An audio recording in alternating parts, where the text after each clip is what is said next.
Welcome you all to session 4 of the chapter Frames of Reference. In the last session, we have proved Newton's laws of motion and law of conservation of momentum are invariant under Galilean transformation. In this session, we will be proving law of conservation of energy is also invariant under Galilean transformation. Before we start with the derivation, let us understand what is law of conservation of energy in case of collision of two particles. Let us consider there are two particles of masses m1 and m2. m1 is moving with velocity u1 and m2 is moving with velocity u2. And this is a case before collision. Okay, these two particles are moving. One is moving with slow velocity and the other one is moving with fast velocity, so that they collide and again they move after collision. So u1 be the velocity of m1 before collision and u2 be the velocity of m2 before collision here, right? Okay, after collision velocity changes, right? m1 moves with velocity v1 and m2 moves with velocity, what we say here, v2. According to law of conservation of energy, we need to know that total energy before collision, total energy of the system before collision will be equal to total energy of the system after collision. Before collision is equal to total energy after collision. Okay, what is total energy before collision? Okay, since it is moving, it has kinetic energy, so we know the formula for kinetic energy, half mv square. Okay, let us check it out. So what is the kinetic energy of this particle? That is half m1 u1 square plus the kinetic energy of this particle, half m2 u2 square, right? Total energy before collision is this much, right? So what is total energy after collision? Half mv square m1 v1 square plus half m2 v2 square, right? So this is total energy after collision, and so these two energies will be equal, right? So total energy is not going to change. That is why we call that law as conservation of energy, law of conservation of energy, and it holds good in this case now here, right? So this law is invariant under Galilean transformation. Now, as we have already considered the derivation, let me take the same thing. Let us then consider the frame S, whose coordinates are x, y and z, and this is the frame which is at rest. So let me call this S frame as inertial frame of reference. You know, a frame which is at rest or moving with constant velocity is called as inertial frame of reference. So this is, let me take one frame which is at rest, and that is frame S, that is inertial frame of reference. Let us take another one frame now here. Let me take like this. This is a frame S. Let me take another one frame. Let me take x dash as the coordinates, y dash and z dash. Okay, the origin, let me take O here, and its origin is O dash. Let me take this frame as S dash, and this frame itself is moving with velocity. Let me take it as v. Okay, let v be the velocity of the frame. Right, this frame is moving with constant velocity, that is v now here, right? So since it is moving with constant velocity, this frame is also inertial frame of reference. Okay, let me write about this. Consider two inertial frame of references. Consider two inertial frame of references, which are those S and S dash, right? Such that S is at rest, and S dash is moving with constant velocity. It is moving with constant velocity. Yes, S dash is moving with constant velocity, and that velocity is v, right? Consider two inertial frame of references, S and S dash, such that S is at rest and S dash is moving with constant velocity v, that too along positive x-axis,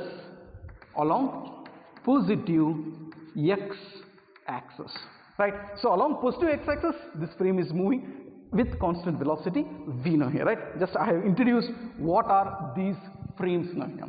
Now I need to prove law of conservation of energy is invariant under Galilean transformation. So I'll be considering two frames now here, right? So S and S dash, and one is at rest and another one is moving with a constant velocity. Okay, let me consider the case of collision of two particles now here, right? Okay, first of all, let me consider two bodies here. This is one body whose mass is m1, and let me consider this is the body whose mass is m2, and it is also moving in this direction. It is also moving in positive x-axis itself, right? Okay, let me take, this is the condition before collision.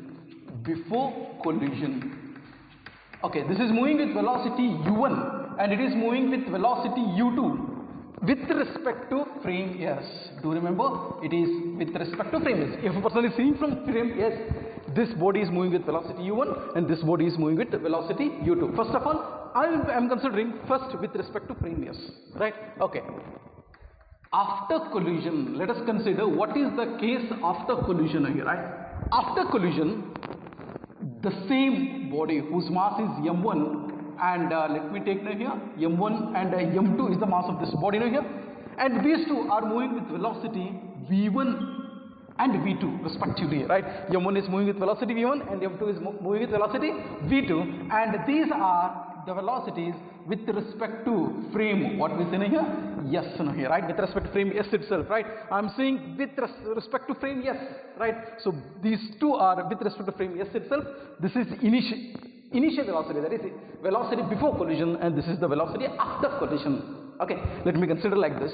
And first of all, let me write the equation for frame S here with respect to frame S, then I will be going with respect to frame S dash. Okay, now whatever I am considering with respect to frame S, means observer is standing here and he is observing this system now here, right? Okay, now let me check it out. What are these?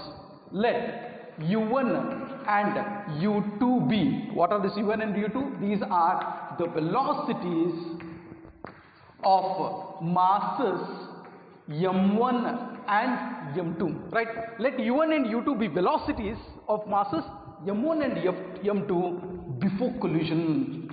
Before collision, do remember, it is with respect to frame, what we say here? Yes, with respect to frame S, these are the velocities, and v1 and v2 be velocities. Okay, see here, v1 and v2 be velocities of masses m1 and m2, the two after collision, and again these are with respect to frame S. First I will be considering only with respect to frame S, then I will be going with respect to frame S dash, right? Okay, with respect to frame S, so these are the velocities. Now we got this, and this is also with respect to frame S. Now I will be using law of conservation of energy. We know, let me use this now here. According to law of conservation of energy. According to law of conservation of energy, it says that total energy before collision is equal to total energy after collision. Let me take, this is the total energy before collision is equal to total energy after collision. Okay, what is the total energy before collision? Since they are moving, it has kinetic energy. So let me take what is total energy before collision. That is half mv square. m1, it is moving with velocity u1 square plus, okay, what do you get now here? Half m1 u2 square, right? Mass and velocity is like this. Okay, that is equal to half m1. What is the velocity? v1 square plus half m1, what we say here? v2 square. So this is nothing but law of conservation of energy. Okay, let me take it as equation number 1. Okay, so equation 1 I got considering only with respect to frame S now here, right? I'll be getting equation 2 with respect to frame S dash. Okay, first of all I got equation 1 with respect to frame S.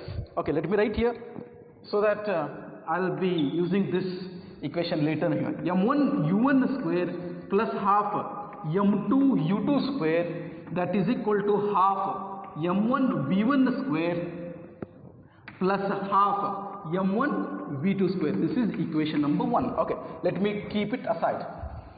For the reference, I have taken this so that I can make some space to write with respect to frame s dash. Okay. Now, after getting equation 1 with respect to frame s, I'll be going with the frame s dash here, right? Okay.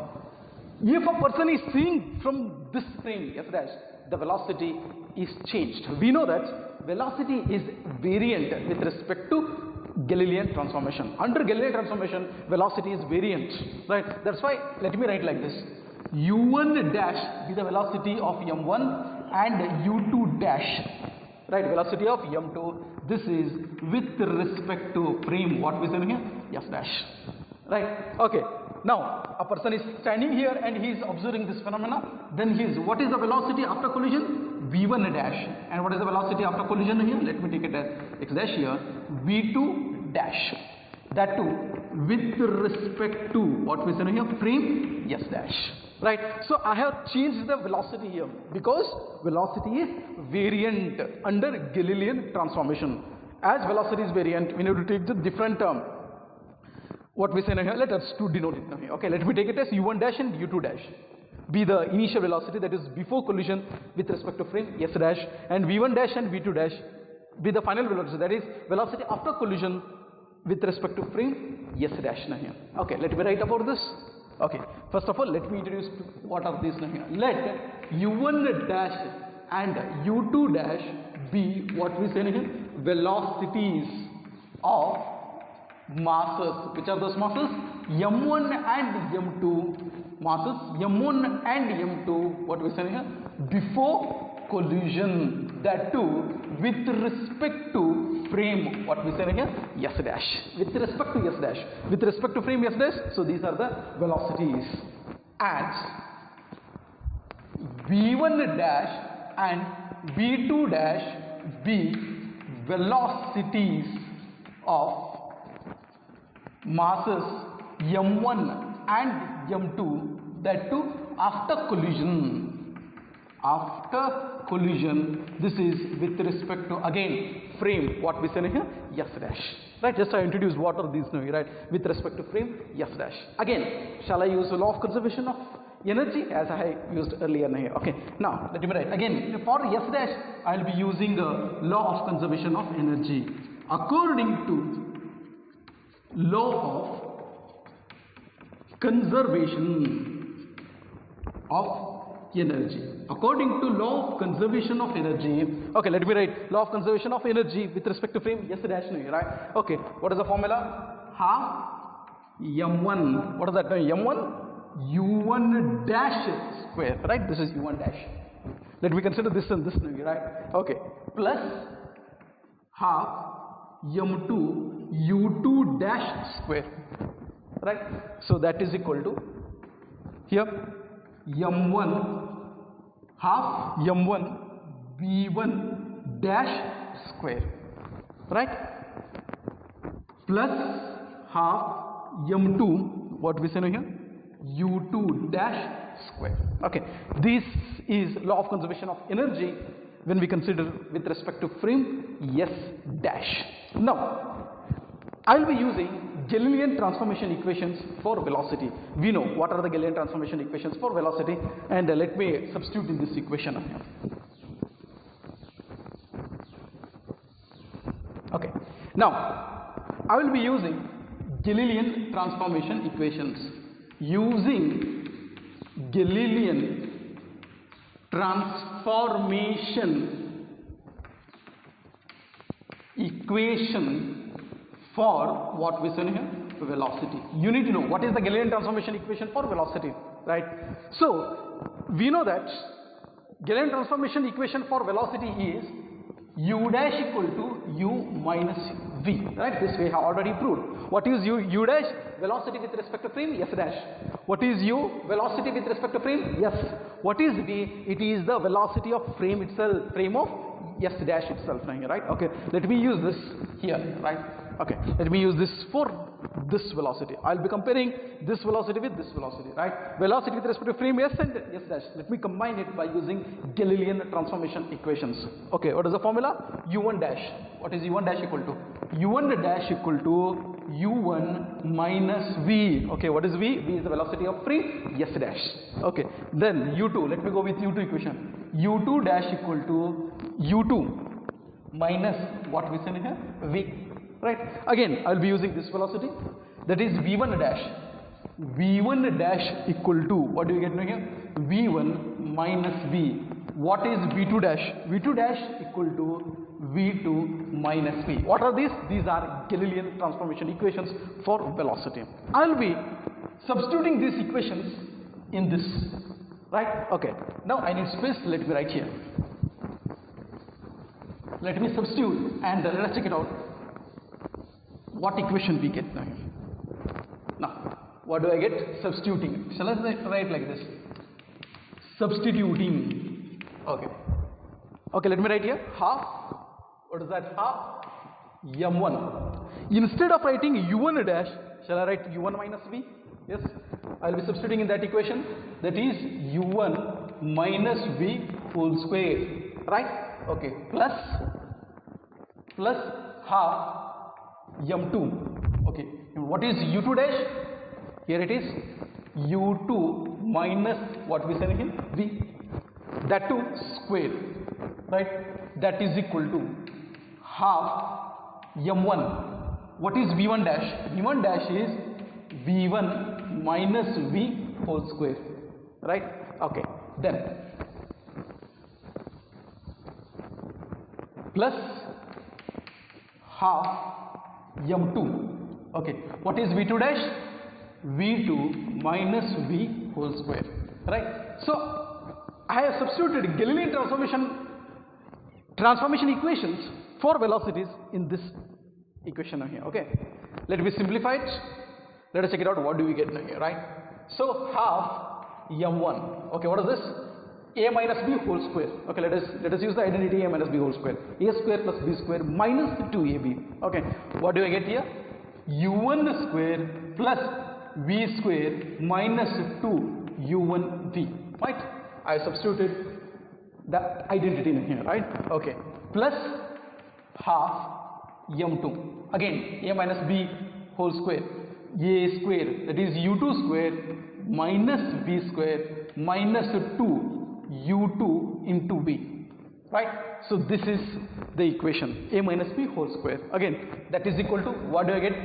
I have this half here, m1 here. What is this? A minus b whole square. v1 square plus v square minus 2 v1 into v, right? A minus b whole square plus half m2. What is this? A minus b whole square. v2 square minus v square, sorry, it is plus v square minus 2 v2 into v. So I have used a minus b whole square formula. Okay, now what do I get? Let us check it out. So I am comparing this equation with this. So let me keep it here itself. I will be solving this now here, right? Half, shall I take like this? m1 u1 square multiplying with this term. Okay, what do I get here? Plus half m1 multiply v square minus 2 will get cancelled here, right? If I multiply this with this term, 2 will get cancelled. What is remaining here? m1. What is remaining here? u1 v, right? Next, let me simplify this term. Plus half m2. What is this? u2 square, right?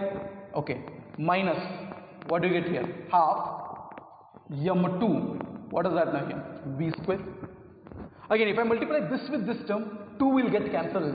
What is remaining here? Minus, what do you get? m2 u2 into v, right? Just I multiplied here. That is equal to, let me simplify this. What do you get here? That is equal to half m1 v1 square, right? Plus, what do you get here? Half m1, what is this now here? v square, right? I am multiplying this with this term, then I will multiply with this term, okay? Minus 2 will again get cancelled. What is remaining? m1 v1 into v, right? Okay, let me simplify last term. Half m2 v2 square, right, plus half m2 v square, right? Again here also, if I multiply with this term, this 2 will get cancelled. What do you get now here? Minus m v2 into v, right?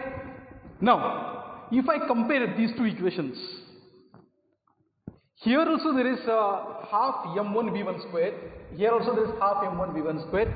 Shall I cancel these two? Yes. Then let us check it out. Are there any similar terms now here, right? This is minus, right? Sorry, it is plus. Actually it is a minus b whole square, a square plus b square. Here also it is plus now here, right? Okay. Then this term will cancels with this term, right? Half m2 v2 square, m2 v square now here. Okay, not this term get cancels, right? m2 v2 square will be here, m2 v2 square, m2 v square, right? Here it is. Half m2 v square, those two terms will get cancelled, right? Okay, what do I get next? Let me write here. This is first term, that is half m1 u1 square. Okay, let me bring this term this side. Half m2 u2 square. What is remaining here? Minus m1 u1 v, and here what is remaining here? Minus m2 u2 v, right? So these two terms are remaining. Let me write here. Okay, what do I get this side? That is equal to half m1 v1 square, right? Again let me take half term this side, plus half m2 v2 square, right? Okay, minus m1 v1 v minus m v2 v, right?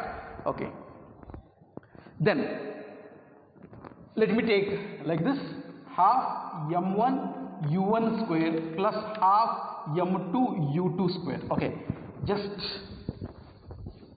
I'll be removing this, then later on I will be comparing now here. Okay, then what is common in these two terms? Let me bring it outside. So v is common. What is remaining inside? m1 u1. Okay, since minus is out, let me take it as plus now here, right?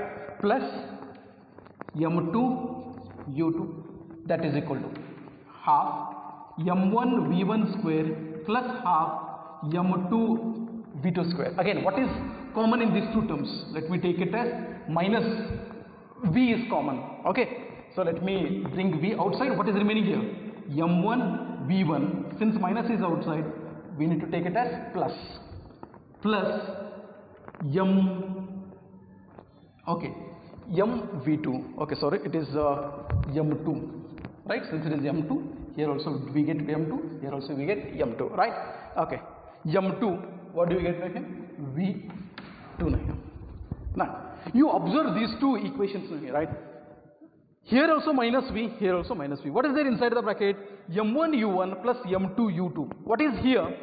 m1 v1 plus m2 v2, right? Okay, now let me remind you what we have done in the last session. That is, law of conservation of momentum is invariant under Galilean transformation. What is law of conservation of momentum? Momentum before collision will be equal to momentum after collision, right? Total momentum before collision is equal to total momentum after collision. Is it the momentum equation? Let us check it out. Yes, it is total momentum before collision. This is total momentum after collision that we have derived in the last session. As these two momentums are equal, right? Shall I cancel this term also, right? Since total momentum before collision is equal to total momentum after collision, I can cancel these two terms. Now what is remaining here? Half m1 u1 square plus half m2 u2 square, right? So that is equal to, what do I get? Half m1 v1 square plus half m2 v2 square. This is equation number 2. Okay, now you compare this equation with equation 1. Are they similar? Yes. both the equations. Equation 1 is similar to the equation 2. Means this is law of conservation of energy. Equation for law of conservation of energy in case of collision, right? Since equation 1 and equation 2 are similar, so which law is invariant here? Law of conservation of energy is invariant, sorry. Okay, let me write here. That is from equations 1 and 2. If you compare equation 1 and 2, both are similar. As both equations 1 and 2 are similar, shall I write like this? Law of conservation of energy. Law of conservation of energy is invariant. It is not going to change, right? Law of conservation of energy is invariant under what we say here? Galilean transformation. Under Galilean transformation. Right? Okay, see here. Law of conservation of energy is invariant under Galilean transformation. Okay, this is the same way we have done for law of conservation of momentum. Right? Okay, so we need to understand this mathematical equations now here, and we have arrived at equation 2, which is similar to that of equation 1. Thus, we concluded that law of conservation of energy is invariant under Galilean transformation. Right? This is the derivation. Okay, first you understand in Galilean transformation. Right, so which are the quantities will not change? Length, mass, time, they are invariant. Right, after that we proved length is also invariant. Right, after that we took acceleration is invariant. Then we proved force is invariant. Then we proved law of conservation of momentum is invariant. And we proved Newton's laws is invariant. That is, force is invariant. It is understood that Newton's laws of motion are also invariant. Today we proved law of conservation of energy is also invariant in Galilean transformation. Right? One quantity is variant in Galilean transformation that we have proved it, that is velocity. Velocity is variant. Velocity will be changing from one inertial frame of reference to other inertial frame of reference, but all other physical quantity which I have discussed here, they are not going to change. They are invariant under Galilean transformation. Thank you.